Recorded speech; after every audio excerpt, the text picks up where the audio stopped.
on Michael Greer, a wonderful, prolific author and expert in esoteric traditions as well as astrology, and someone who has a deep, deep thought about our civilization and its current status. Welcome to the Wisdom Keeper podcast. Thank you very much for having me on. And it was, I would say, not coincidence, but synchronicity that I found your work. I was hungry for someone who could inspire us and teach us a little bit about very esoteric subjects. And I was going to go one by one down the line, but apparently someone of your caliber can do quite an extensive job of many traditions. So, well, most of the people I know who are serious about this stuff get into several different traditions. It's very helpful to have multiple perspectives in this, as in so many other things. Just as a good chef typically can make more than one kind of meal. Most of the people I know who are serious about studying esoteric philosophy, they get into a number of them. They want to see how they cross-pollinate, how they interact. So yeah, so that's where I'm at. I'm coming to you at a period of about 20 years study of Tibetan Buddhism, and if I could just take 2 minutes of your time just to paint a picture of where I am, and in which I'm inviting you to give us a teaching, really, because it would be less than an interview right now. I would love to use your time to just let you speak extemporaneously about some very deep subjects. But I was very much impressed by Brian Murarescu's recent work, The Immortality Key. In particular, I'm not sure if you're familiar with his work. He was No, I'm not actually. Well, he really did a wonderful job sort of presenting the pagan continuity hypothesis. He was really looking at the esoteric origins of the Christian Eucharist. And he was looking at it from the point of view of it having been deeply influenced by the Dionysian mysteries, and that somehow along the line, those subjects became veiled and for political gain and for political reason. But he did a really nice job showing the continuity of the symbolism, the ritual, the rite, and of course the purpose for rebirth. And he uses this quote, which was very much resonant with me, which is to die before one dies. And this pagan continuity hypothesis, he just basically mapped Greece to Christianity. But I thought to myself, there must be a backstory to even it arriving at Greece. And then, of course, my interest is how does the Western traditions end up meeting somewhere in the Pakistan, Afghanistan region and influence Indian thought and Tibetan thought in particular. And I guess there are very few people that could present an intellectual history, a timeline of the transmission of these subjects in a way that maybe is really relevant to practitioners. And I thought maybe you could do that.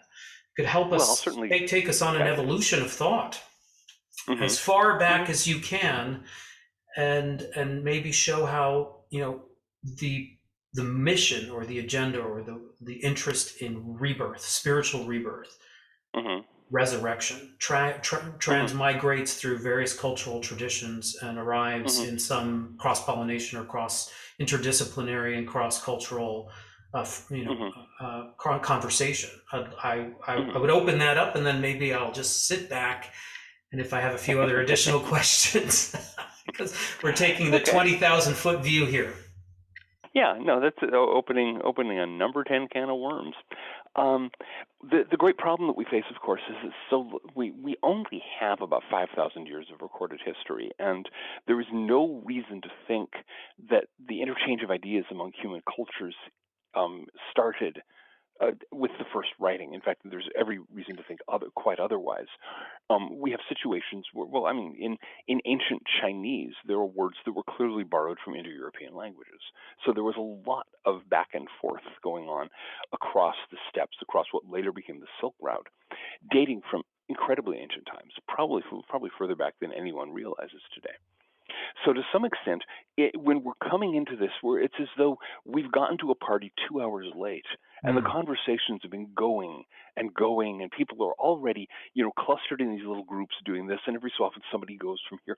But there had previously been all these hours of lively conversation, plenty of beers downed, or what have you. And so any historian of ideas has to get used to that, especially when we're dealing with ideas as rich and as multivalent and as deeply rooted in human consciousness and human society as the basic core concept of esoteric spirituality. I want to unpack that phrase for just a moment. It's a concept that I'm sure everybody listening to us knows, but since every tradition has its terminology. In the Western mystery tradition, there's a lot of differentiation between the esoteric and the exoteric. The exoteric spiritual traditions of a society are its outward, ordinary, everyday religious or spiritual practices. In the West, until about 2 centuries ago, that meant Christianity and Judaism, where it wasn't legally prescribed. In the Middle East, Islam, and so on and so forth, you typically have one or more standard religious modalities that everyone's basically raised in, and so on. Nowadays, in of course the modern industrial West, it's the religion of progress. We don't have to get into that yet. But then you have the esoteric tradition, the inner tradition, the stuff that is not obvious, the stuff that has to be learned and has to be earned. Very often in most societies, you have this sense that there are other stories, there are other ways of understanding the great narratives and symbols, and if you're interested, you can learn them. In a tribal culture, you have to be patient. You have to be willing to, once you become adult, you can go sit at the feet of the tribal elders, and they'll ask questions. They'll tell you a few things and see how it works. And very gradually, you work your way into starting to receive the esoteric tradition. You grew up with the exoteric tradition. Now you get the inner meanings. That's very common in tribal societies around the world. As societies become more complex, as they pick up other means of cultural transmission other than simply storytelling and the like, you start getting more complex esoteric traditions. We start getting the kind of things that you'll be familiar with Tibetan Buddhism, where you have texts, you have commentaries, you have people who are trained to interpret it, people who are trained to pass on practices, and so on and so forth. And so in every age of the world, at every level of human society, you have an exoteric spirituality and an esoteric spirituality. And the exoteric spiritualities are often very different. One of the things that has been catching the attention of spiritually minded people for a good many thousand years now is that the esoteric traditions are often very, very similar. To the point that even when you have religious traditions that are at each other's throats, or that have long histories of bitter rivalry and conflict, the esoteric traditions actually overlap or interchange. Think of the way that Buddhism and Hinduism in India, which had a long and very difficult relationship for many, many years, that went away once the Muslims arrived. They made common cause, but the tantras are found in both. Many of the same rituals and practices are found in both. Many of the same deities. Despite the huge differences. Hey, you can go to a Japanese Buddhist shrine, and there's a Japanese statue of Sri Ganesha, the Hindu deity, because he was absorbed into the tantric tradition. They end up with the two Japanese Buddhist sects that practice tantric Buddhism, Shingon and Tendai. They still have all that stuff. And so there's this tendency for esoteric traditions to blend, while the exoteric traditions, even if they're hostile to one another. This book that you were talking about a little while ago, The Immortality Key, that's a great example. Between the pagan mysteries and the newly instituted Christian mystery, as we can call it, there was a great deal of bad blood, but there was also, on an esoteric level, a lot of commonalities. And so following things back as far as we can reach, we get this sense of in the old world. I mean, what was going on in the New World is a more complex issue, and we can get to that later if you want. But in the old world, what we've got is lots of different nations, lots of different cultures, each with their own national religion or religions, and a certain amount of esoteric continuity connecting them. You have travelers going east and going west. Even before Alexander the Great conquered the Persian Empire and opened direct contact between Greek culture and India, in the 4th century BC, you had people going to India. You had the Greeks knew about these people off in distant India called gymnosophists, naked sages, is the translation of that. So they knew about that. And they, of course, had immediate contact with the civilizations of Egypt and Mesopotamia. Most of the major intellectuals in the history of Greek philosophy had some contact with the Egyptian temples. I mean, Pythagoras went there and studied. Plato went there and learned things. So there were people grabbing a boat across the Eastern Mediterranean to go to Egypt from Greece all the time during the formative era of Greek culture. So you have, again, all of these interchanges and connections going on. Tracing specific ideas through that is extremely hard because, again, these are esoteric traditions. They are not publicly available. Some of them are not written down. The ancient Druids were, for example, who were kind of the westernmost part of this thing. They were the esoteric traditions, the Celtic peoples of the time. They were notorious. They did not write anything down. You had to memorize it all. And it took some people up to 20 years. And while other traditions were not quite so rigid about it, very often, there was some stuff written, but then there were the commentaries and the explanations, which all had to be learned by memory. They were not to be written down. So we have fragments. We have guesses where we can see ideas that seem to have started out in China. Ideas about the transmutation of matter, about the changes that matter can be put through, about the possibility of creating a special medicine, a special thing made of gold that would transform human life and open the door to immortality.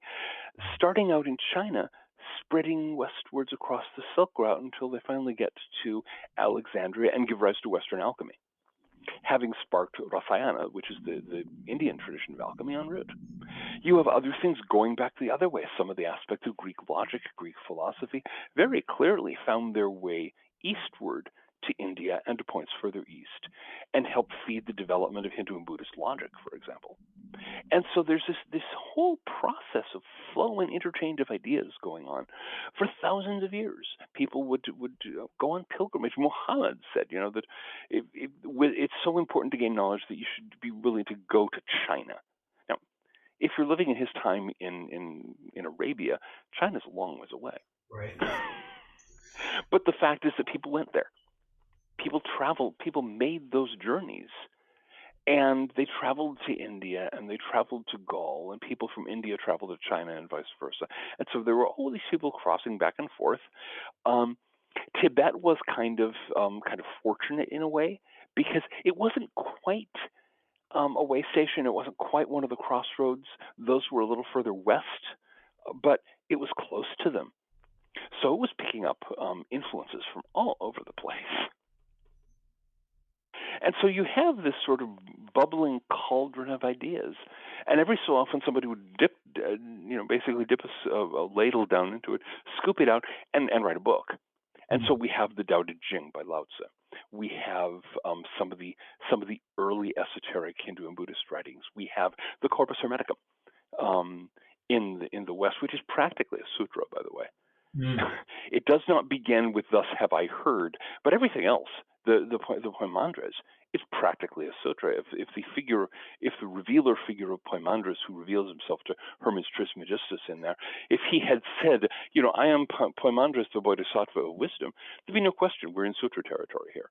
Yes. Yes. And so, now that's the thing is, I hold that the Corpus Hermeticum was probably very strongly influenced by sutra literature because it's documented there were Buddhist missionaries in Alexandria by the 2nd century BC who played an important role in the evolution of what became the Neoplatonist tradition. So you have all of this interchange of ideas. And it's less a matter of saying, wow, how did this idea get from here to there? And more a matter of saying, well, what didn't make it? Mm. Are you are you a proponent of a possible civilization, pre-diluvian, pre-ice age civilization that may have long been a lost sort of origin source of this material? Oh, yeah. Oh, yeah. Do you want Yeah, that's to bring that up a little? okay. Let's talk a little bit about that. The official version of history that we all got in school, claims that human beings identical to you and me, have been in existence for getting on for 2 million years. I mean, they're members of genus Homo. Okay, um, people who are perfectly capable of building tools, of telling stories, of burying their dead with ceremonies and grave goods and things like that. But for some reason, they sat on their rumps for almost the whole of that 2 million year period. They did nothing. They chipped tools out of flint and hung out in caves and stuck spears in mammoths, and that's all they did for all these hundreds and thousands of years, until 5,000 years ago, suddenly someone jumped and said, I know, let's create civilization. And all of a sudden, civilization came into being. Right. This strikes me as one of the dumbest stories ever told. It's completely implausible. It's completely implausible. Now, what we know from paleoclimatology, okay, I hope I don't cause anyone to melt down here, but sudden climate change happens all the time in Earth's history. The current round that we're going through is, we're responsible for this one, and it's going to be a mess. It usually is. But there's nothing new about sudden climate change. In about 9600 BC, funny that date, we'll get to that date again. In about 9600 BC, there was a drastic warming. The end of what's called the Younger Dryas period. Long, complicated story. The Earth's temperature skyrocketed. It went up like 12 degrees centigrade in a decade. Boom! The glaciers melted, seas rose. Any human society that depended on having things close to the water, like most human societies, all of a sudden was plunged into chaos because the seas were rising, the climate belts were shifting, familiar patterns of food gathering and food production failed completely. That's what at the end of an ice age is like. It is not a slow process. It doesn't help that 1,000 years before there had been a sudden cooling move, and there have been all these zigzags going into the past. So, if there were civilizations before that time, their chances of getting through the end of the Younger Dryas was pretty sparse. And all we might have is like rumors or old stories, maybe some record from a surviving civilization that gave a date. And then all of a sudden, if you read Plato's comments about Atlantis, the oldest available source on the Atlantis legend, he dates it to 9600 BC. That's when Atlantis drowned. Gosh, where did I hear that date before? In fact, the Atlantis legend is exactly what you would expect to have survived a period of dramatic global warming, the collapse of continental glaciers, dramatic sea level rise, et cetera, which we know happened at that time. And So flood myths in every culture. Yeah, exactly. Flood myths everywhere. Flood myths in places that don't have even large rivers and have never seen the ocean. Everyone knows about the floods because they happened. Now, there was not just one crucial point. There's not just one flood, because again, that was a doozy. That was a big one. But there were actually a series of sudden upward jolts in sea level. There was the cataclysm that happened in northwestern Europe. I think it was about 6000 BC. They had a huge undersea landslide that unleashed a gargantuan tidal wave that went south and east and north. That's why there's a thing called the English Channel. It literally plowed open the English Channel. And so we had basically this tidal wave 100 feet high, rushing over settled land, drowning everything in its path. These things happen. These things are documented at various points in Earth's history. So the question is not, was there a lost civilization? The question is, how many? And how far back do they go? My working guess is that human beings are human beings. And that when the old occult traditions from 100, 200 years ago are saying there were civilizations before, there were whole cycles of civilizations that we only very dimly remember in the kind of jargon of a century ago. They spoke of the Atlantean period, which was not just one civilization, it was a whole cycle of civilizations. Mm. And then long before that, the Lemurian civilization. Clumsy name. But it's funny how we now know there was a landmass the size of India above water in what's now the oceans off Southeast Indonesia, yeah. Asia. Yeah. You got it. Yeah. There was a Sunderland. huge landmass. This huge landmass that's where the occult texts say Lemuria was located. And then there were two others even older, which are called, again, in the occult jargon of the time, the Hyperborean and Polarian civilizations, which may have actually existed before the last ice age began. So we have, if this is correct, and again, it's a hypothesis, it's a tradition, it's worth examining. There were 4 whole cycles of civilization, and by cycles of civilization, I mean something like what we've already been through, plus as much again. Right. I mean, from Egypt and Sumer to now, and then cycling back down toward however this one winds up. And so Atlantis wasn't a place; it was a whole worldwide network of civilizations that might have centered on locations in the Western Atlantic that are now underwater. Mm. And the Lemurian, and so this is why that as I said, what I call the dumbest story ever told. The notion that human beings sat on their rumps for almost 2 million years and then suddenly up and created civilization. It's much more parsimonious. It's much more reasonable to say, well, there were probably civilizations before now, and many of them were wrecked by, little things like global warming. Again, where have we heard that? And sea level rise and continental glaciers melting. And somehow that seems more probable now than it did a little while ago. And the ancient technologies, astrologies, astronomy, all the sciences and arts were transmitted by oral transmission as if traditions could be passed down or on. And this may account for why we see very similar archetypes in the Mayan culture, Egyptian culture, all the way east to China, Indonesia, Australasia. Yeah. So if you start with the assumption that there were pre-diluvial civilizations, we could just go with the last round, okay?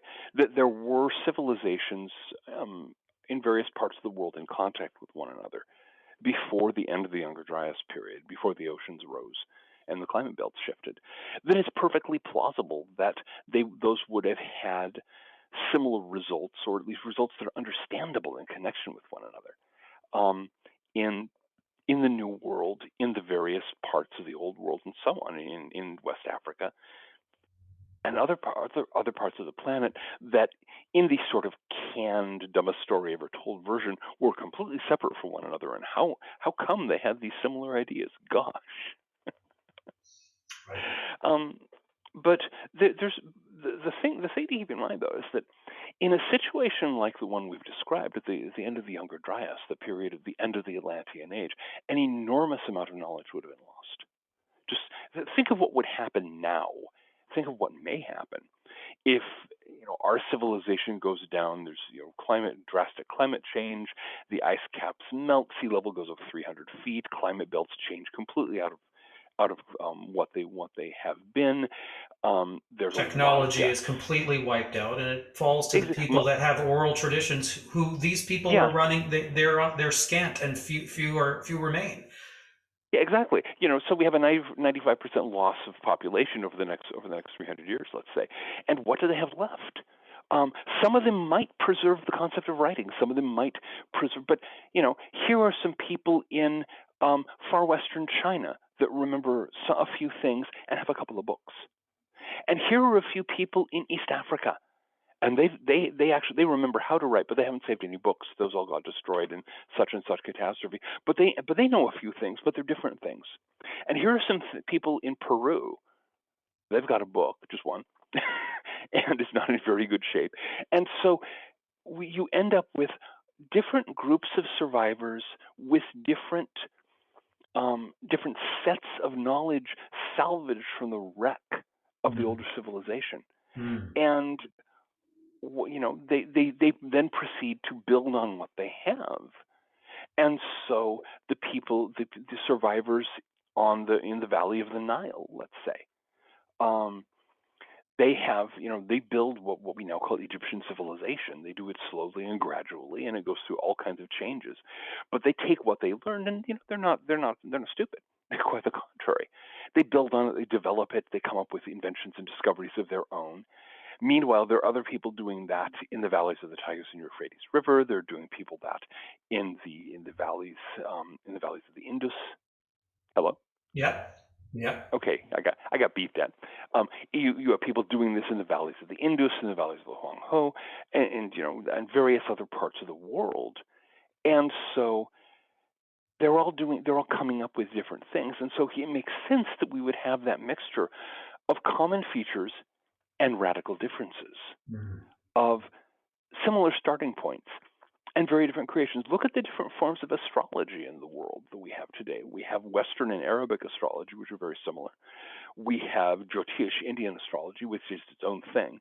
We have Chinese astrology, which is something else again. And there's Mesoamerican astrology, Mm. which is its own very rich, fully developed tradition. None of them is quite identical. You can see how they started with similar ideas, similar foundations and groundwork, but then they took it their own way. And that's the way cultural development goes. And Amazing. one way or another, we can apply that to just about every form of human knowledge, whether it's practical knowledge, whether it's spiritual, esoteric knowledge. Yeah. That's a great backstory. So let's jump from there into something specific like hermeticism. What's hmm the thread? Give us the thread of hermeticism where you see it starts, and some of the hmm flavor of what its heart essence might be. Sure thing. With Hermeticism, we have a starting point, which is Egypt after the Greek conquest. Long story, we all know about ancient Egypt. It was conquered by the Persian Empire, and then Alexander the Great showed up, and he kicked a lot of Persian rump, and he conquered Egypt among others. The Egyptians were not particularly upset about this. They were happy to see the Persians gone, because the Persians were hardcore monotheists, and they persecuted the Egyptians for their traditional religion. Whereas Alexander the Great, he was a Greek polytheist. Hey, they're gods. We're good with this. So they actually rather liked him. And one of his generals, Ptolemy, ended up when he died and the conquest fell apart. One of his generals ended up in Egypt and established Ptolemaic Egypt, Greek ruling class, but very, very Egyptian, as you'd expect. And so you had this fusion of Greek and Egyptian ideas burbling away in intellectual circles in Alexandria and various other places. You had other influences coming in from points east. I mentioned the Buddhist missionaries in Alexandria by the 2nd century BC. You had all of this stuff. You had an influence of Jewish thought. You had an influence from African thought. Egypt was the Nile is one of the few effective ways to get through the desert. There are some other ways much further west, but going up and down the Nile was the classic way to do it. And so Egypt had long-standing connections with various East African cultures and civilizations. Things coming together in the Nile Valley, in and around the couple of centuries either side of the beginning of the Common Era. We do not know who put them together. It was very traditional in those days. If you had a bright idea, you didn't take credit for it. You gave the credit to a god or a divine hero. In this case, Hermes Trismegistus, who was kind of the Greek god Hermes and kind of the Egyptian god Thoth, and kind of a person. And but he was the figure. He was the mascot, the bodhisattva, the image to which all of these industrious writers credited their thoughts and their ideas. And so it was I think it was a nice expression of humility on their part, and also a way to build a common understanding. And so there were these various treatises, these various ideas in circulation that we now call hermeticism. I think Garth Fowden wrote a fascinating book called The Egyptian Hermes, where he talks about the social context in which these ideas developed. There was a real tendency especially in modern thought, to think of esoteric traditions, occult traditions, as things that were handed down once at the beginning of time and have never changed since then. And if that were true, how dull it would be. Quite the contrary. There's always this ferment. There are always people thinking and rethinking, people meditating, people getting deeply into the study, doing practices and rituals, getting their own enlightenments, their own insights, their own sudden burst of samadhi, and writing something down in a state of ecstasy. And then everyone picks it up and goes, wow, this is cool. And it helps guide other people thereafter. And so you can see this in process in the essays that were included in what this body of work called the Corpus Hermeticum. And so that's what we know. It was one of many flavors of creative, esoteric spiritual thought in what by that time was the Roman world. Of course, Alexander beat the Persians, Julius Caesar, et cetera. The Romans ended up ruling Egypt, and the Hermeticism flourished during that period. Then, of course, you had the rise of intolerant religions like Christianity, and it got kind of difficult. And so there were a few scripts and scraps here, references to these teachings by Hermes that had various people scratching their head. And one fine day, Lorenzo de' Medici, who was the ruler of the Italian city-state of Florence, he had a passion. He wanted Florence to become the next Athens. This is in the 15th century, okay?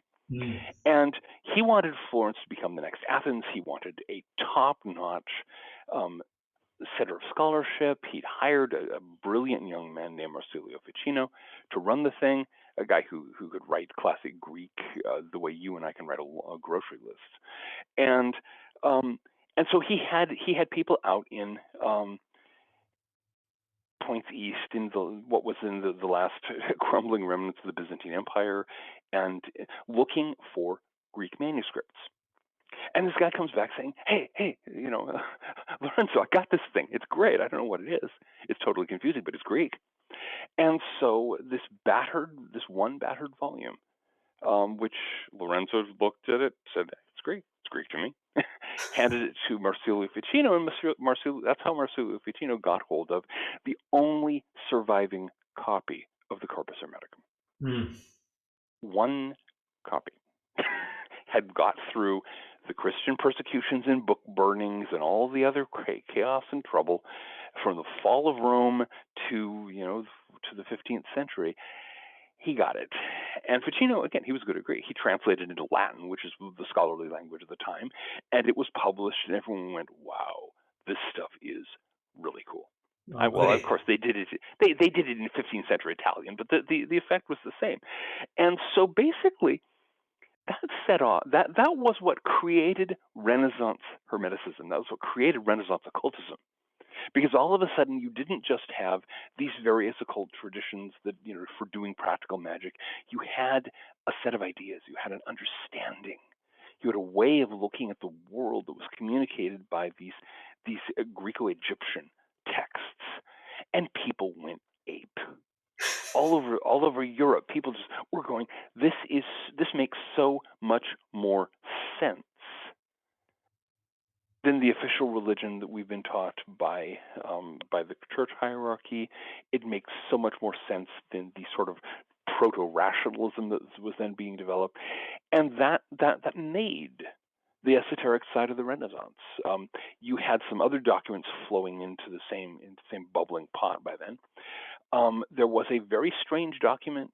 Well, actually, I will tell this story in a slightly different way. And everyone who has read H.P. Lovecraft thinks they knows this story already. Okay, there is this mysterious document written by an Arab sorcerer in the 10th century. It contains strange incantations for calling down terrible powers from the stars. We're talking about the Necronomicon, right? No.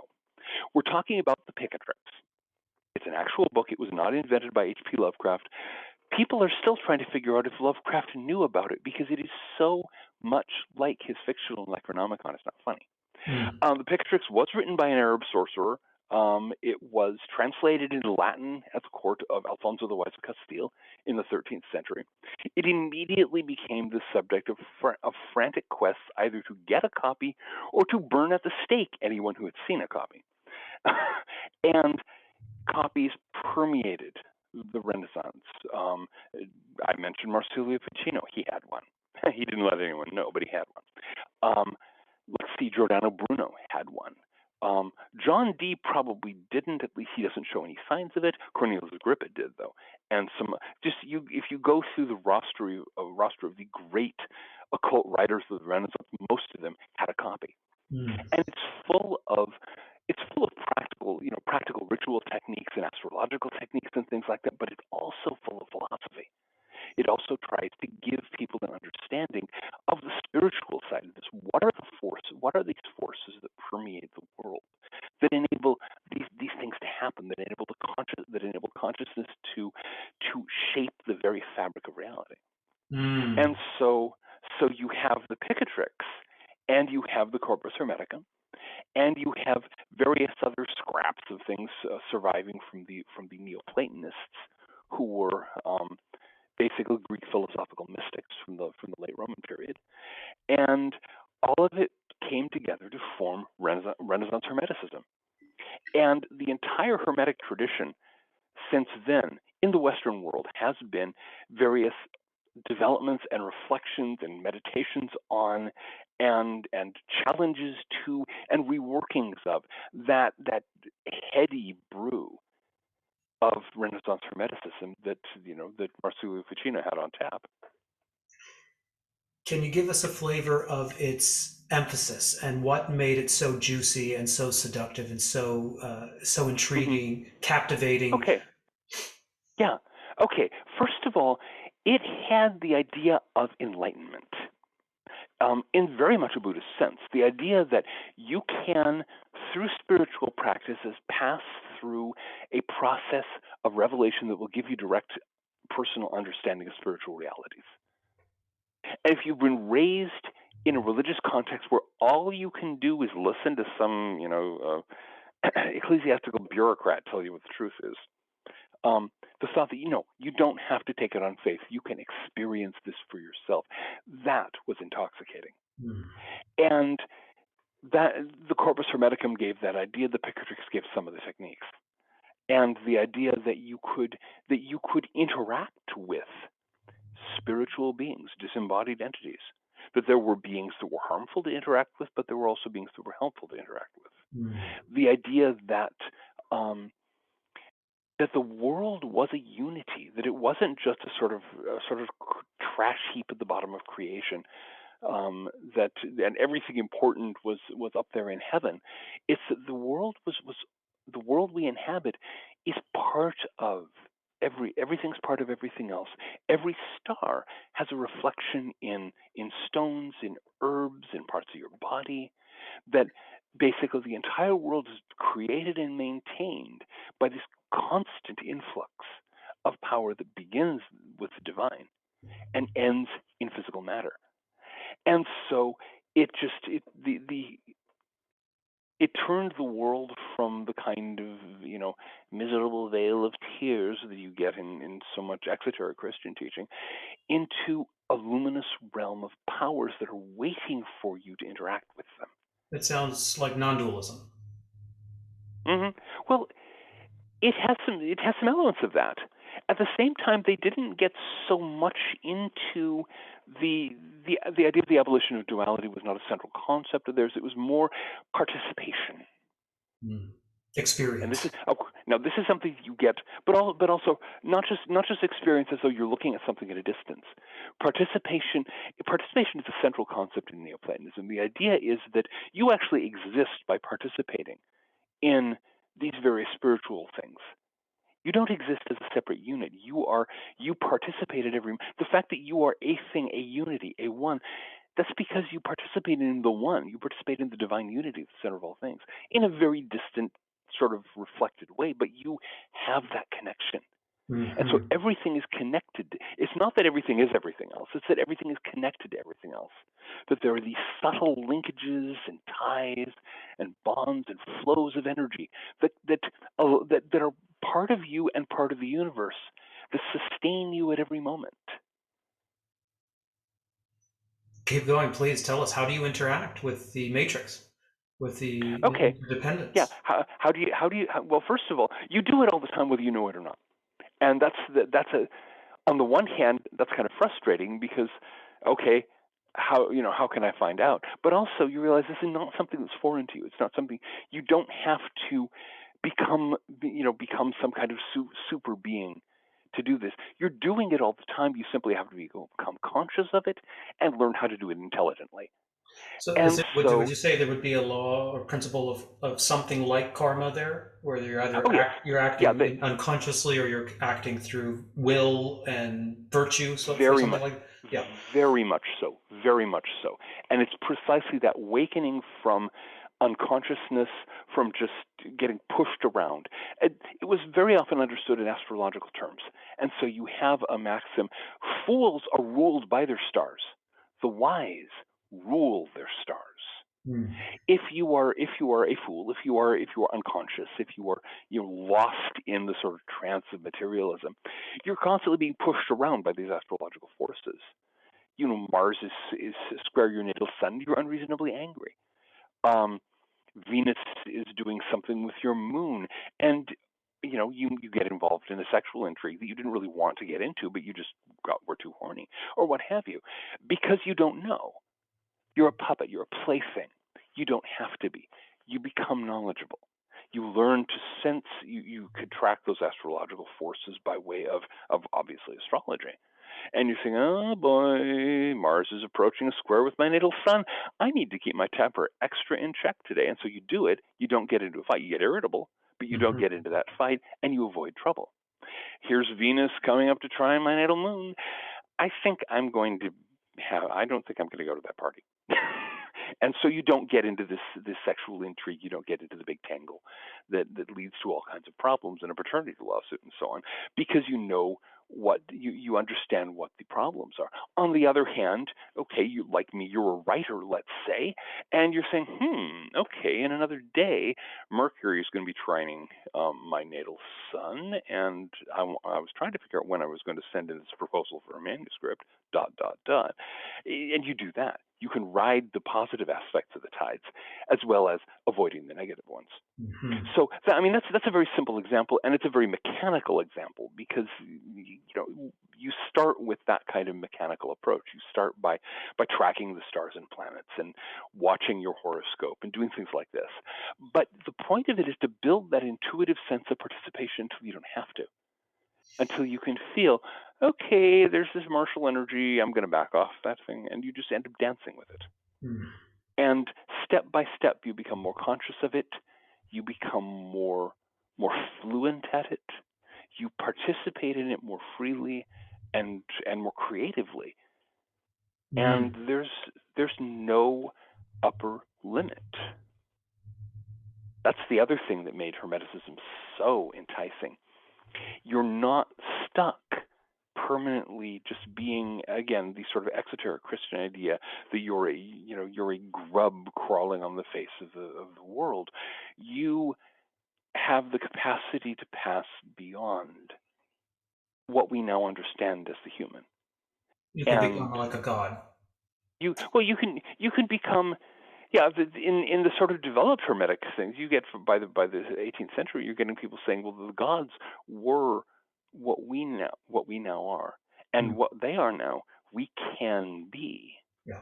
You get this sense, this sort of evolutionary sweep upwards, that each of us can participate in it if we choose to.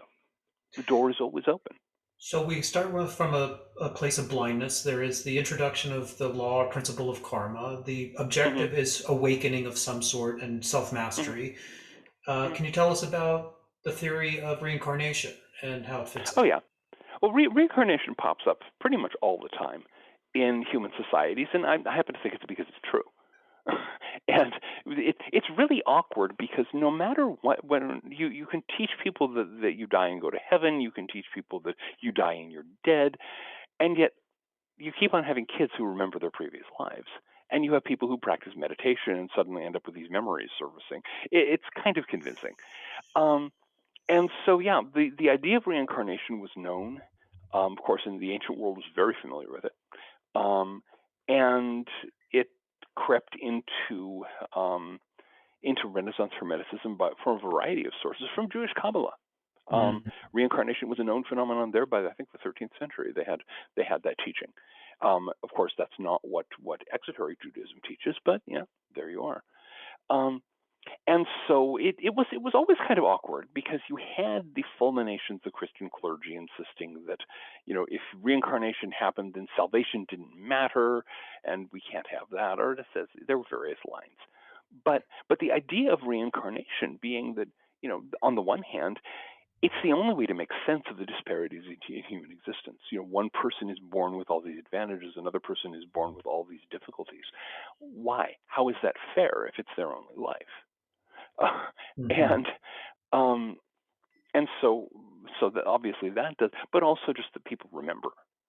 And so there came to be relatively early on in the Hermetic tradition the idea that we have many lives, and each life picks up in some sense where the last one took off. Each life receives both the good and the ill of the previous life. And so, on the one hand, if you're dealing with problems in this life, well, you earned them. Deal. And on the other hand, fix it now, and your next one will be better. So it's very hopeful in a way, even though it doesn't give you these sort of, no, you'll be patted on the head by a god and all your problems will be solved, which doesn't really work that well. So there's a great deal of this concept of reincarnation moving through. You get that as an explicit teaching quite early, and people, work through the consequences and figure out, okay, yeah, what this means is get to work now. In terms of a actual practice, there's a slogan or a phrase that I come across often, and salve coagula. Ah, yes. Okay. It feels very, very across the board in these esoteric traditions to dissolve, to reconstitute, to first descend, and then to realign and arise in a rebirth. So this is a theme that I'm very, very interested in. How does it fit in the Hermetic practice? Well, one of the best metaphors that I know for that is actually from The Hobbit. It's there and back again. You leave Hobbiton, you go to the Lonely Mountain, you come home. But home is not the same place, and you are not the same person when you get there. Solve et coagula. But yeah, Hermeticism got that from alchemy. Alchemy is a complex thing. People get the mistaken idea that alchemy is a single science. It's not. It's an entire galaxy of studies, just like science is not a single thing. There's chemistry, there's physics, there's biology, and so on. In the same way, alchemy, there's herbal alchemy, there's metallic alchemy, there's psychological alchemy, and so on and so forth. And solve et coagula, dissolve and reconstitute. That's the key of the alchemical method. There's an alchemical method just as there's a scientific method. So, alchemy was one of the things that survived the coming of Christianity, that had been developed extensively in the Hermetic tradition in Greek-speaking Egypt, that was passed on to the Arab world, that was passed on to Europe, and was picked up again, of course, once people read the Corpus Hermeticum and say, oh, this is the theory behind it. Gotcha. This is the spiritual side of it. Oh, now I get it. And so it was applied very precisely. You take whatever your materia is, whether it's 3 ounces of herbs, or whether it's your own psyche, or whether it's something else, solve et coagula. You take it apart. You purify the parts. You bring them back together. And one of the traditions in which I've been trained and initiated is a system of it calls itself spiritual alchemy. I'd probably call it psychological alchemy, but I didn't come up with it. Where you're using primarily journaling to take various emotions and write about childhood experiences that tie into the emotions. And it is very alchemical. You're literally dissolving this sort of structure of your own personality. You're taking it to pieces. You're saying, okay, how do I relate to anger? Here are all the, I'm angry about this, I'm angry about that. Here are the things my father did that made me angry. Here are the things my mother did that made me angry, and so on and so forth. Going through your entire past life, bringing this stuff up, all the time, of course, bracketing the awareness that you chose to get angry. You set that aside for the moment. We come back to it. And, you process it. You cleanse it. You take that part of your life and you turn it over and you work with it alchemically and get rid of the crud, get rid of the stuck emotions and the old miseries that are no longer relevant. Let yourself feel the grief and so on. And then that whole part of your life that, you've dealt with your anger, all of a sudden you've reclaimed your energy. Yeah. and so on. And so does this happen also in a context of a visualization of sorts? They did the specific system that I'm talking about here, the Order of Spiritual Alchemy, didn't use much visualization.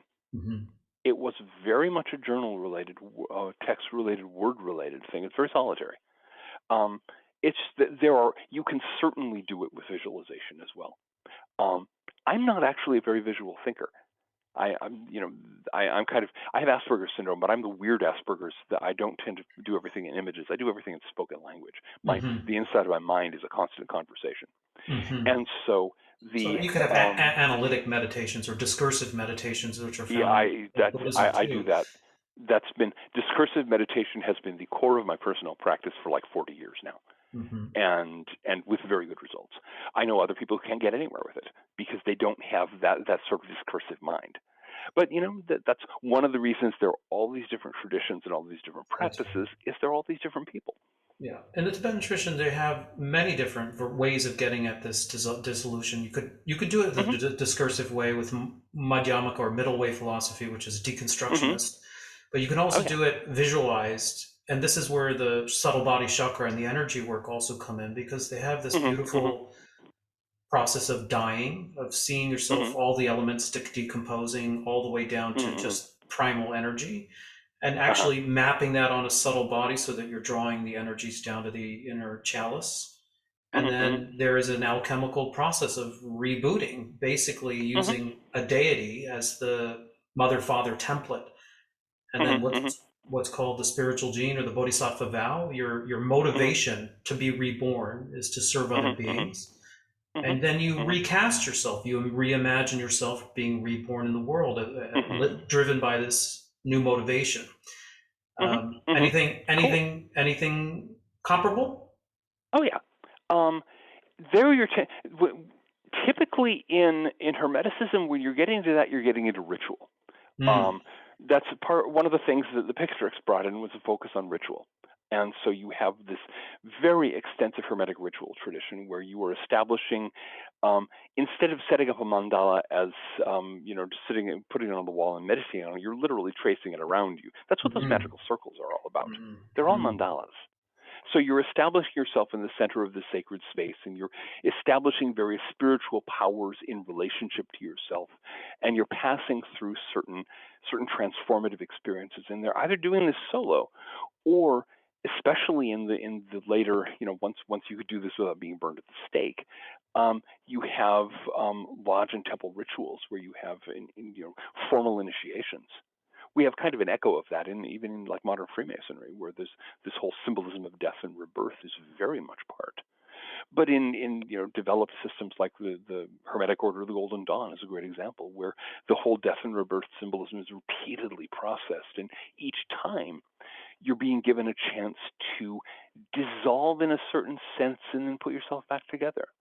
Or, with the assistance of these various divine energies that have been invoked, but also the assistance of a bunch of people who've already been there and can help you through the process. And so that's a lot of what goes on in a Hermetic magical lodge or something. There are plenty of those. And so, yeah, that's one option. There are many options. That's, as with Tibetan Buddhism, so with Western Hermeticism, so with any other, relatively complex spiritual tradition. How do you want to go about doing it? As You've got many teachings as there are dispositions of the student. yeah, exactly. We've got this marvelous smorgasbord. Grab your plate and help yourself. Is your practice relevant to Hermeticism? Would you consider the daily practices that you do still very much drawing from that tradition, or is it more It's Druidry now? And is there any correlation between, I've there, heard there's words interchange such as magic, alchemy, and Hermeticism. words are complex, aren't they?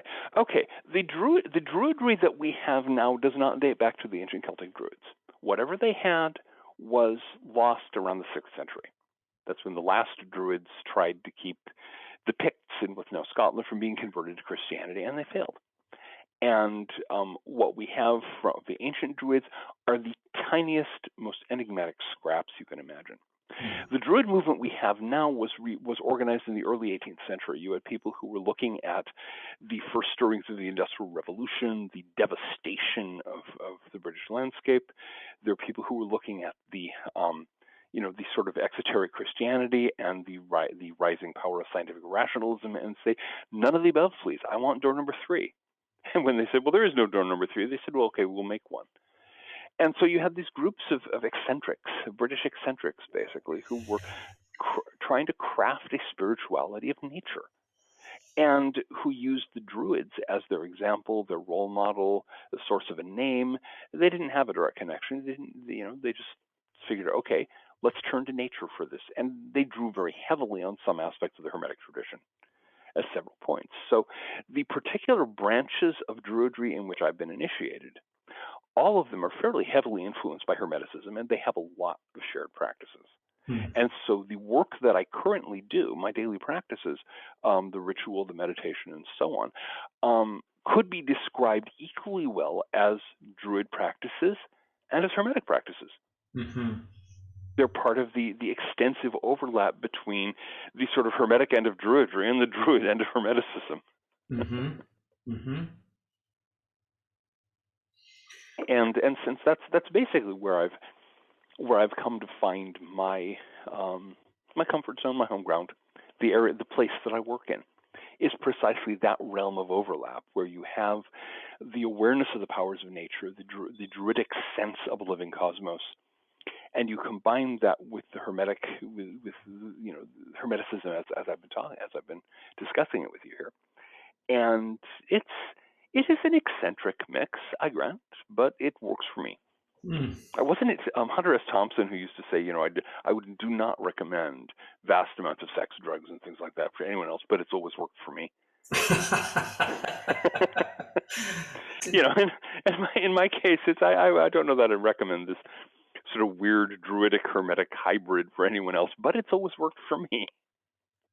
Well, let me just synthesize for a second, and then I want to move on to another subject, because you're capable of vastly different subjects and maneuvering within them. So there is a sense. I liked how you talked about the esoteric and exoteric versions of these, and I guess there's always this pushback that, if you look for an undercurrent or a thread that unites the common experience, you're going to get the pushback from people saying you're collapsing differences, you're losing nuances, but yet I really appreciate, like, there are multiplicity and very divergent differences from the surface point of view, from the public teaching point of view, and I guess political agendas are involved, really. Oh yeah.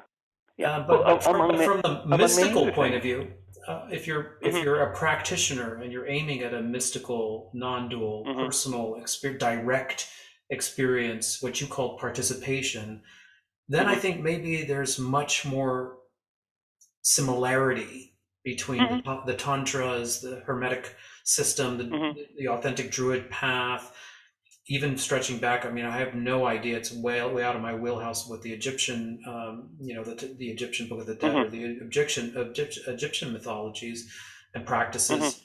But there's something fair enough to say that. let's just say that if you spent some time studying Egyptian mythology, with your background in knowing the Tibetan Buddhist symbolism and so on, you would not be lost for long. Mm-hmm. I have studied the Egyptian material, and yeah, the thing is, yes, it's important to be aware of the differences and to accept part of its political agenda, part of its history. Each of these traditions has its own history, its own narratives, its own stories and imagery, and that should be honored. That should be kept and wallowed in fact. But then there's this other side where they come together, and that doesn't mean that you have to ditch the distinct qualities. You don't have to stop being a druid to become a mystic any more than you have to stop being a Buddhist to become a mystic. It's just there are different, and to some extent, there are different diving boards that get you into the same pool. Yeah. May I ask you, John Michael, have you come across something equivalent to the Bodhisattva vow from the Buddhist point of view, driven by compassion to return to the world in order to assist other beings wake up? Is there something comparable like that? It's in a certain sense. Now, keep in mind that one of the major differences among each of the traditions is that they tend to vary in the type of person they appeal to, and so the Buddha, a lot of Buddhism, especially Mahayana Buddhism, has that very strong focus on compassion. And it is a school of compassion. That's very much, a central focus of its entire. And so, souls who need to work on compassion presumably will be born in situations where they can encounter Buddhism. And so the idea that there are modes of existence beyond the human that involve returning to the human world to help. To help people who are still incarnated at the human stage to go further. Oh, good heavens, yes, that's all over. In fact, most traditions have that. Yeah. Here's an example. You have the Greek word hero. We think hero, like a superhero or like a military hero. A hero in Greek was a particular category of former human beings. They had lived noble lives. They had died, and they were venerated because they were still around and would help you.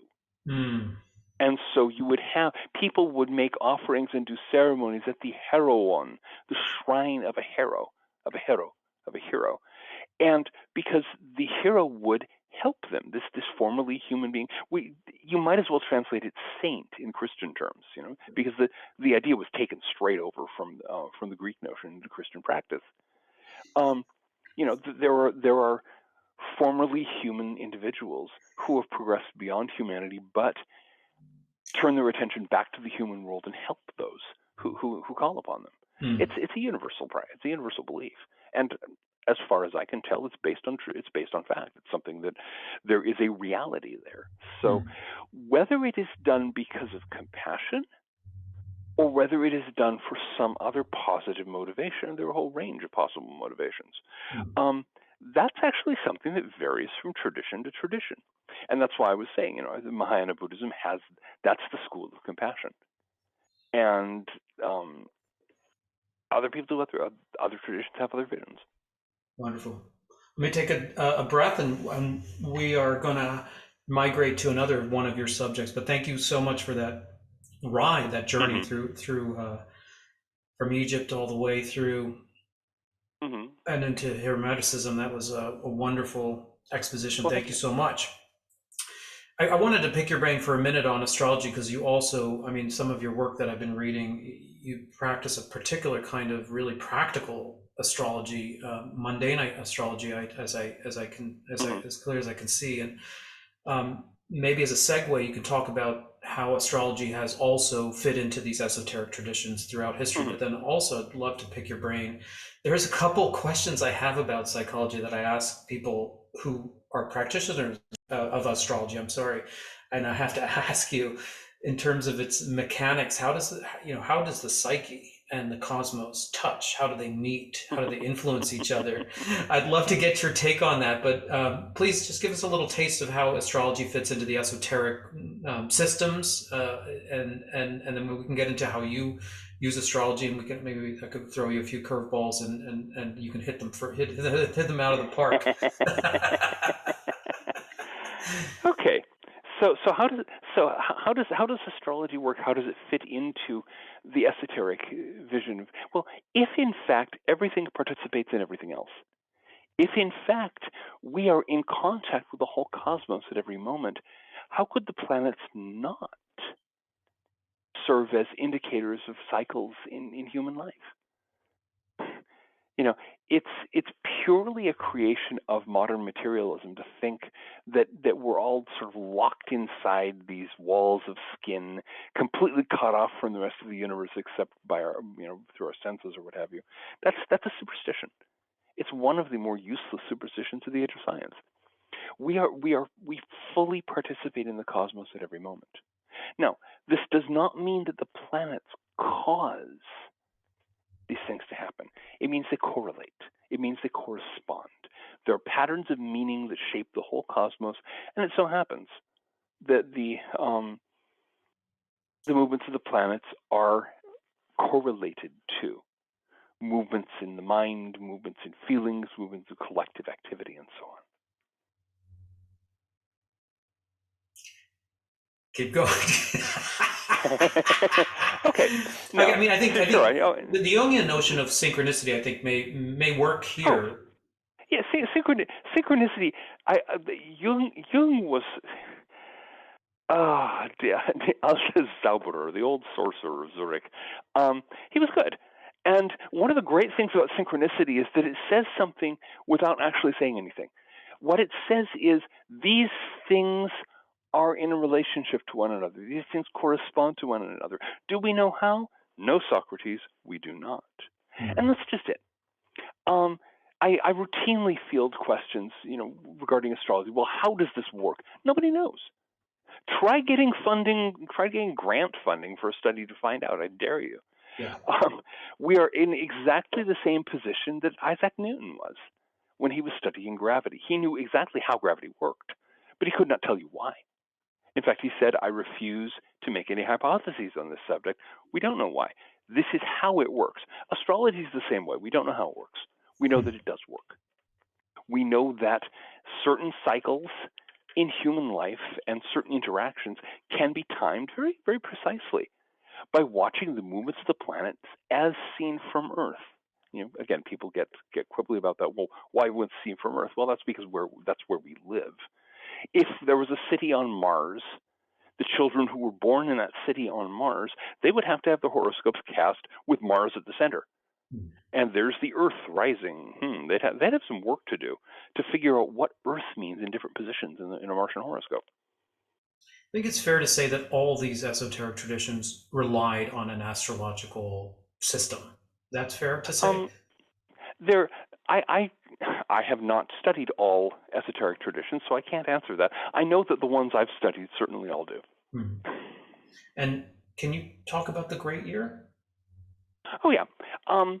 When we're talking about astrology, we're talking about cycles. There are small cycles like the day. There are cycles like the orbit of the moon. The moon whips around the Earth once in 29 days, and so on. And you go up notch by notch, and the biggest of the lot is the cycle that's marked by the precession of the equinoxes. Fancy word for the fact that the stars that are located at any given point in the Sun-Earth relationship. Okay, let's take the spring equinox. That's the usual marker. Where is the Sun relative to the stars at the moment of spring equinox? It varies slightly. It shifts by 1 degree every 72 years, going against the order of the zodiacal signs. So it doesn't go Aries, Taurus, Gemini. It goes Gemini, Taurus, Aries, backwards along there. It takes 25,920 years to go all the way around. That's the Great Year. That's divided into 12 great months of 2,160 years apiece. Yes. When you hear people going on about the age of Pisces and the age of Aquarius, that's what they're talking about. Yeah. Now, a fantastic amount of nonsense has been spread on that subject. I am sorry to say that when the singers in Hair were going, it's about the age of Aquarius, harmony and understanding and all this kind of stuff, they were getting their astrology out of, heavily loaded reefers. That's not what the age of Aquarius is about. It's not a period of peace and love and brotherhood, and we'll all get stoned together. Why don't you clean it up for us? Let's get Okay, it. Let's get the record straight. We can understand these periods much better now because of a little thing that happened, or two little things that happened a couple of centuries ago, which is the discovery of Neptune and Uranus, the two outermost planets of the solar system. And astrologers have determined by careful study that Pisces, the sign of the age that we are leaving or have left, is ruled by Neptune, and Aquarius is ruled by Uranus. And Pisces is a planet of mysticism. It's a planet of unities. It is the age of the revealed religions, the age of the prophetic religions, the age in which ideas such as compassion were absolutely central because, coming out of the age of Aries ruled by Mars, there wasn't much of that. But it also tends to get toward organized religions where everyone has to believe the same way. And there's a range of other factors, various Piscean things at work. Aquarius, ruled by Uranus, is the other way around. That is the age of the individual. It is the age of eccentricity. It is the age of you go your own way. And that's, again, each age clears away the imbalances of the previous age. The Piscean age bringing compassion and a vision of human unity to repair the consequences of the age of Aries. Yes. And now that compassion and vision of human unity became an image of human uniformity, and that's breaking down. And so we have this Aquarian age, an age of eccentricity, an age of personal uniqueness, an age where each of us is challenged to face the world as an individual and not just as a part of some social organism. Aquarius Uranus is the planet of sexual minorities. It was after Uranus was discovered that all of a sudden being gay or lesbian stopped being a habit that some people did and became an identity. It was after Uranus was discovered that science fiction was invented. It was after Uranus was discovered that we had psychology emerging as from philosophy. It's simply been a branch of philosophy, and then Uranus pops up and people start saying, well, let's talk about the mind as a thing. How does it work? And so we have all of these forces that have been boiling up in our society, all of them pushing toward the individual standing on his or her own feet, facing the world in a uniquely personal way. That's the challenge we face in the age of Aquarius. And of course, it will also end in imbalance that will have to be resolved by the age of Capricorn that follows. Right.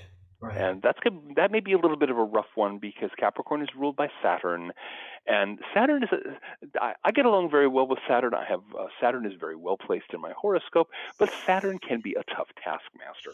Yeah. And now Uranus is not a gentle planet, so we're facing a few fairly rough millennia, but we'll be okay. Yeah, right. So you're talking about 2,000 years from now. The Saturn-Jupiter conjunction, Jan 12, 2020. Yeah. We were talking about the really long cycle of the great year. That the great conjunctions, the conjunctions of Saturn and Jupiter, those are the minute hand on the clock of the great year. If the months of the great year strikes the hours, those great conjunctions strike the minutes and the seconds. That was an important one because that was the point at which the cycle of great conjunctions shifted into air from Earth. Yes. They're so set up so they stay in one element for about 200 years and they go clunk. This was the clunk moment. So we are moving into a new, roughly 200-year period of history where a lot of things are going to be very different. Yes. And that was also the first one in Aquarius after the beginning of the Aquarian Age, and by some calculations, that actually marked the beginning of the age. So where do you personally find us in the clock, the great clock? Where would you guesstimate Um, approximately? I think we're actually in the age of Aquarius. Yeah. There were a lot of occultists back in the late 19th and early 20th century who believed that the change actually happened sometime between about 1880 and 1900. Hmm. And when you look at the shifts in society at that time, you look at the way that, um, for example, mainstream Christian religion has collapsed in terms of its collective influence. If you look in terms of the way that psychology, as I was mentioning, has become this immense thing, the focus on the individual, um, all of these things suggest to me that we're actually in the opening, the opening decades of a century or so of the age of Aquarius. We're in it. And Hmm. so if you're not seeing a lot of sympathy and trust abounding or whatever it was in the song, get used to it, because that's not what Aquarius is about. It's a bit of a rough road, but it challenges us all to stand as individuals. Hmm. The Mayan prophecy 2012 roughly correlating somewhere in the vicinity of the Well, graveyard, no, or no, no, no, no. No, wait, it wasn't a Mayan prophecy. hmm. It was invented by Jose Arguelles, and we all saw what happened. Um, that is to say, not much. Uh, I I actually wrote a book called Apocalypse Not, Uh-huh. talking about that. Unfortunately, a lot of people got very enthusiastic about it and so on, and of course, wildly inaccurate claims were piled on it. One of the great lessons of astrology is that don't expect the sun to turn around and rise in the west. By which I mean, don't expect the world to become completely different next Thursday. Yeah. That's not the way astrology works. That's not the way the world works. I think we've all. I mean, anybody who's been around for more than a few decades at this point has seen half a dozen ends of the world go rolling past without incident. Now the world has changed. Yeah. I mean, I'm coming up on my 60th birthday, and I can tell you the world is a very different place now than it was when I was a child. I guess But it hasn't. interpretations, as far as interpretations, just like the hair, like the drama, or there's better or worse interpretations. But fair enough to say that the Mayans did have a long count calendar. Oh I yes, mean, and the that, Mayans and Quest. Yeah, they had a long count calendar, and they had dates. I mean, there are dates on calendar stones predicting future things, tens of thousands of years into the future. This was just this rolling over of one cycle, one of yeah. many cycles, and not the most important of them. Hmm. So, did a cycle roll over? Sure. Was Hmm. it everything that was cracked up to be? Obviously not. Right. So, Like a this I Y2K phenomenon, where there's just the mass why hysteria yeah, around it. yeah, exactly, Yeah. exactly. Yeah. Yeah, this is the Y12K, or what have you. That's right, Y13K, because it was the 13th Baktun. I heard people calling it that. Also Mayan Fool's Day, although not because the Mayans were fools, of course. Um, but yeah, it was a color. It was a typical mess. The one good thing that I see coming out of it is that I think it's directed more attention toward Mesoamerican astrology, which is Hmm. a very rich, very powerful tradition. I hope more people, especially those who have ethnic or cultural roots in Mesoamerica, I hope that more of them put some serious energy into reviving it and getting it to use. I mean, it's one of the four great astrological traditions our species has at this point. I'd like to see it, getting the respect that it deserves. So with astrology, if you want to get very granular now, where are we? What's maybe the near term prediction? How do you use it? What do you see? What's your forecast? And Okay. maybe we can use this as a final transition, because I'm sensitive of your time, and please let me know when you feel you're No, no, you're sure. you're We're good to go. trying. But I Yeah, do you're I would love to end, if we can transition with the astrology, to sure. end with your long descent, because I think that is just Sure. so pertinent Okay. to so many people. Yeah. Okay. The kind of astrology that I practice mostly is mundane astrology. It sounds very dull.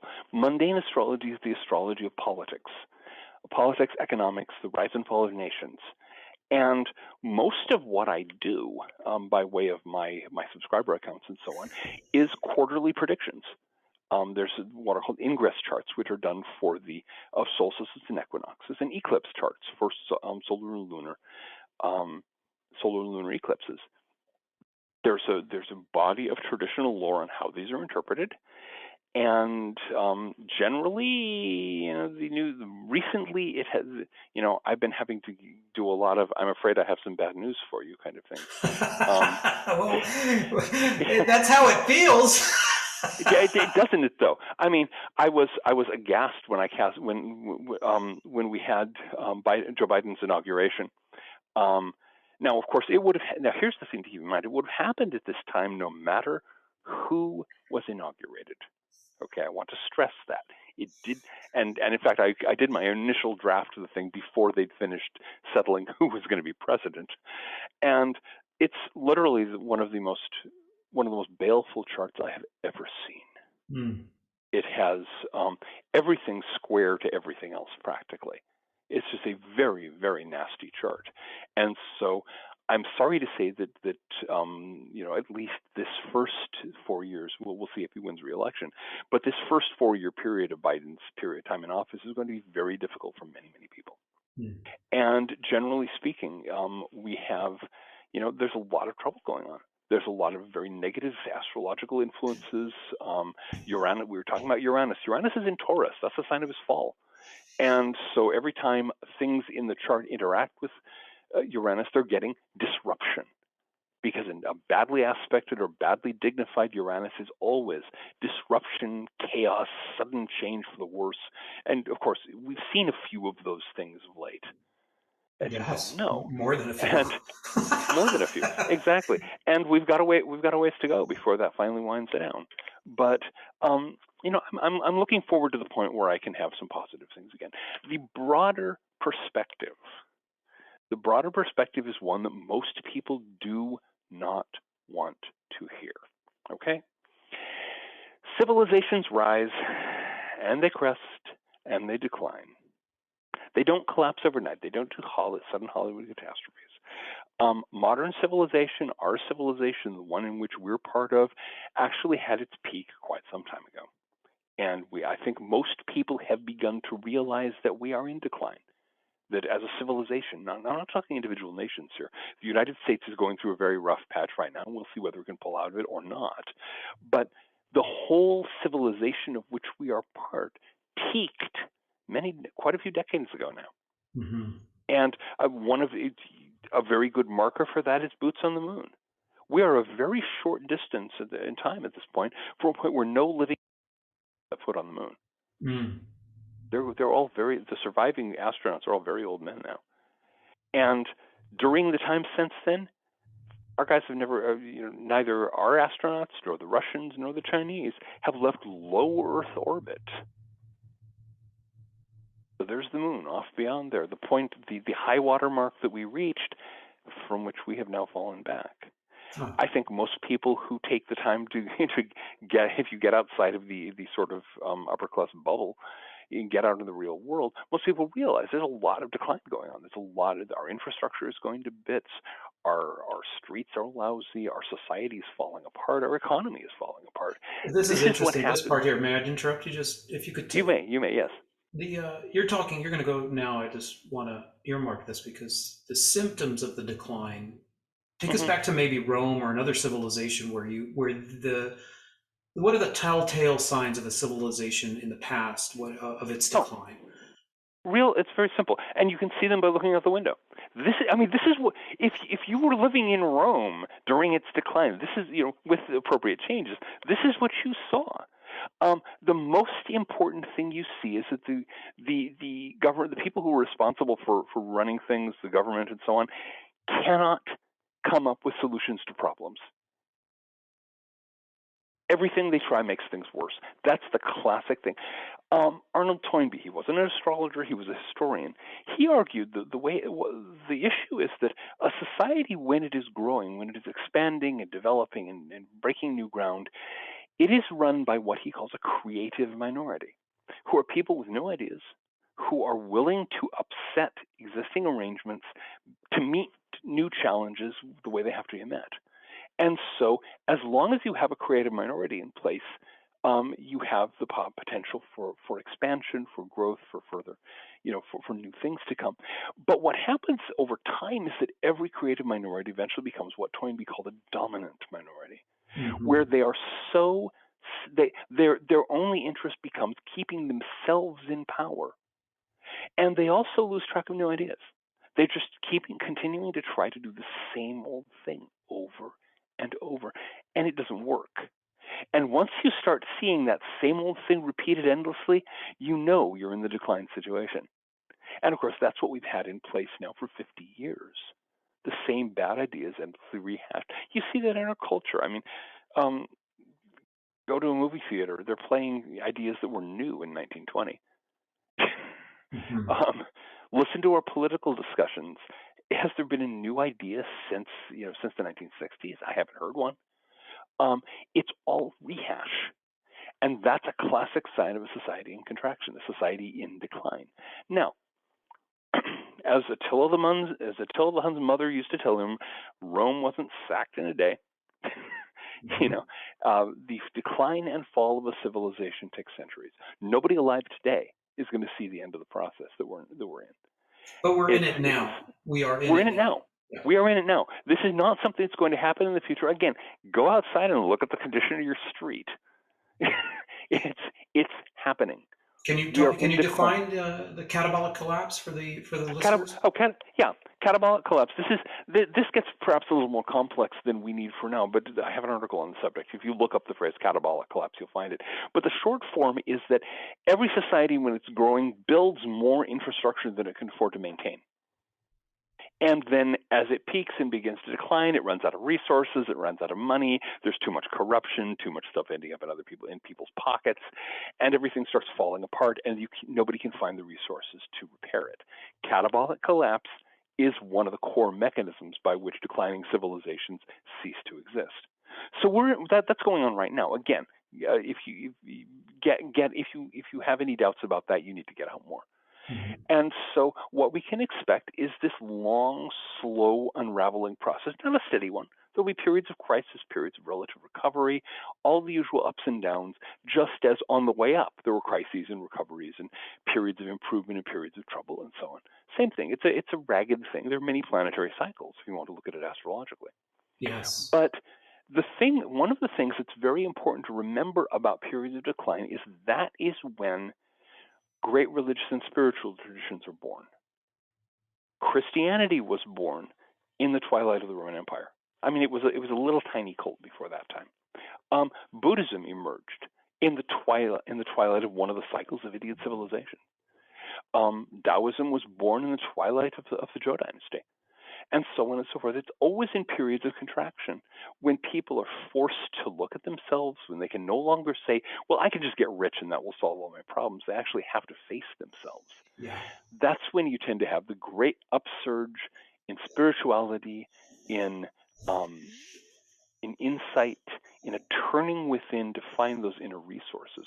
And so I think we can expect a lot of that this time around. I sense that just as an observer, without your background knowledge, just as a simple observer, I see there is a co-arising between the decline. I mean, we're talking about the end of oil, peak oil, and the end of infrastructures to maintain it, the militarization to shore up the defenses. I mean, we've just expanded to every possible outlier, and you just look outside and you start to see it's coming undone.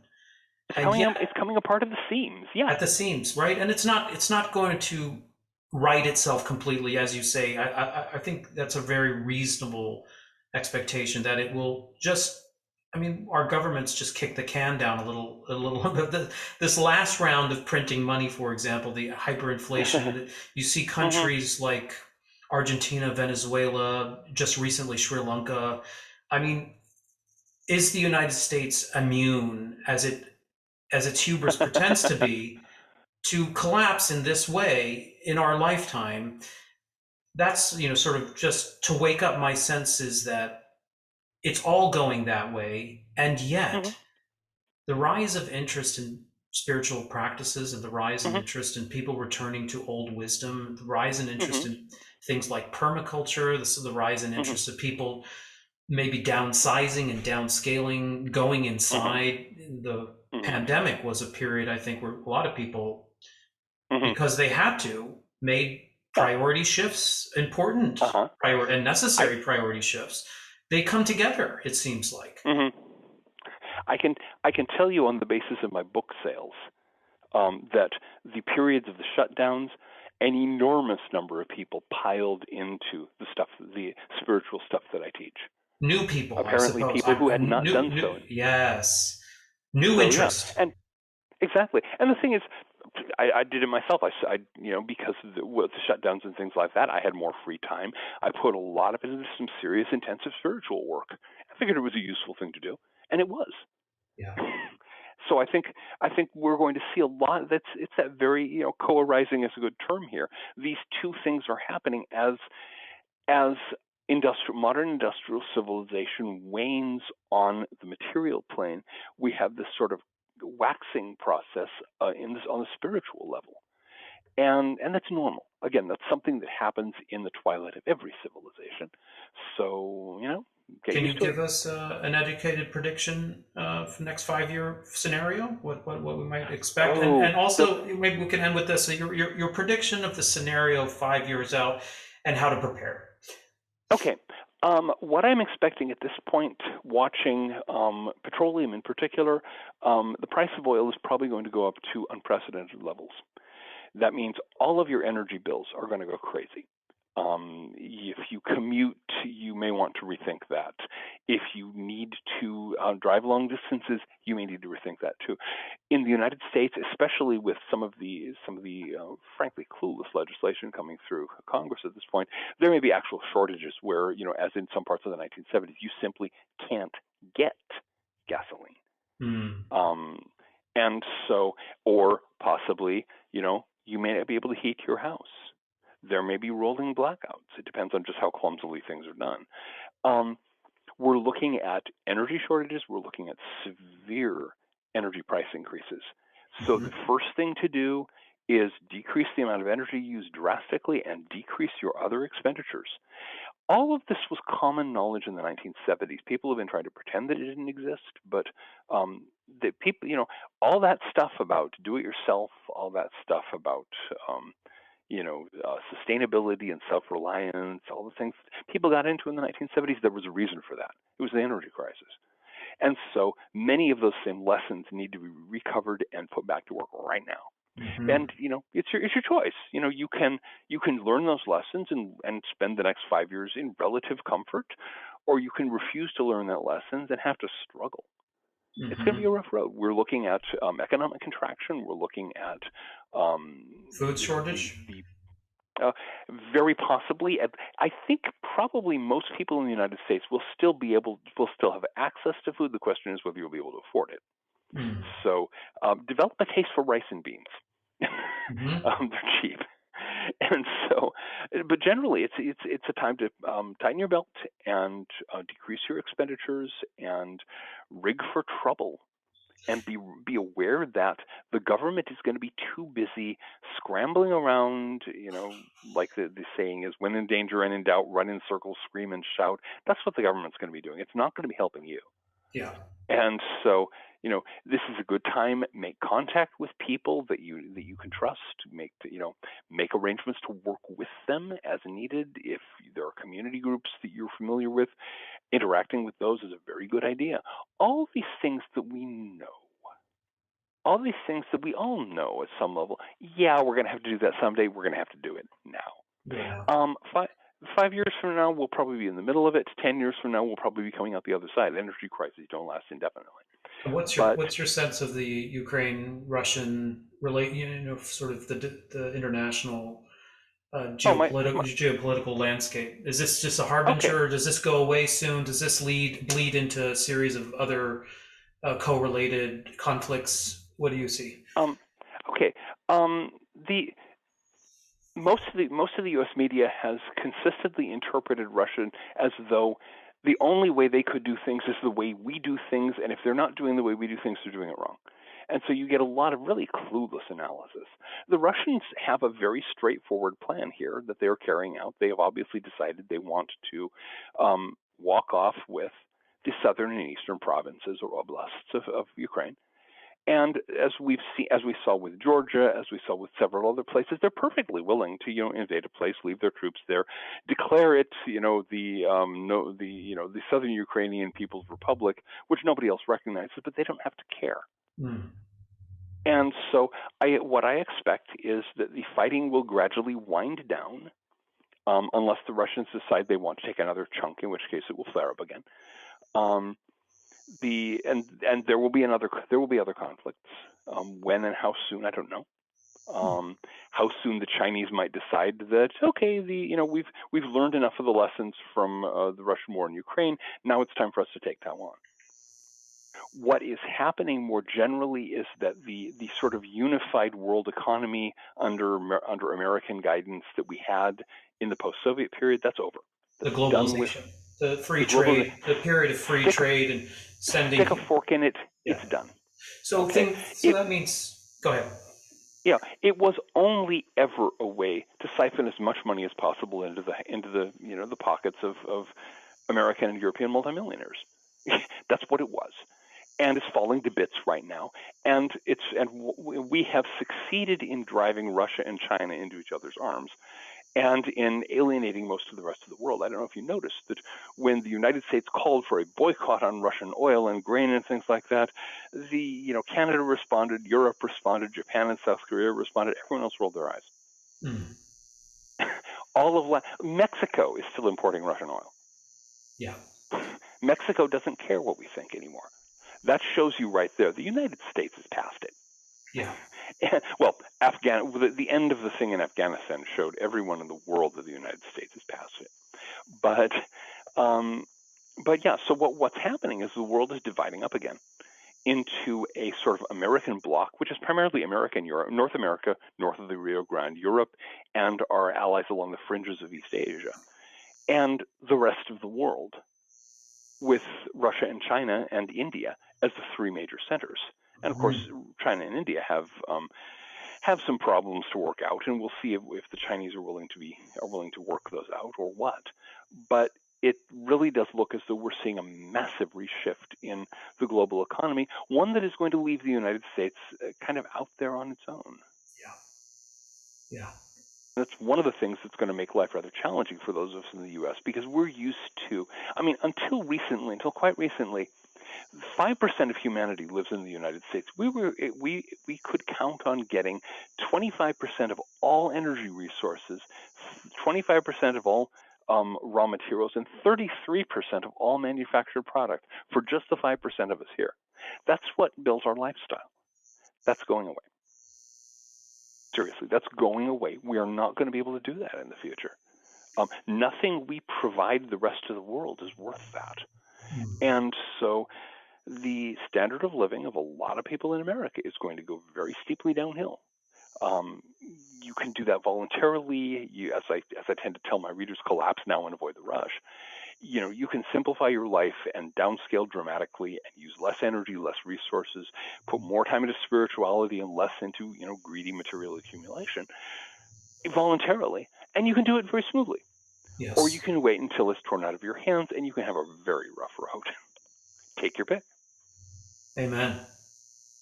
I think that's a great synthesis and place to stop, because I think it comes full circle with this idea that the esoteric traditions have something to teach in every epoch, no matter where that clock is in the grand scheme of things, wherever you land. Yeah. Your best bet and your bread and butter is always to have an inner life. Now, we're not disembodied beings. We have to live within context, and we happen to be in a period in the grand scheme of things where our civilization is in decline. So I love this idea of take advantage of the opportunity. Go into free fall voluntarily right now. Yeah, exactly. And make the adjustment conscientiously. Mm-hmm.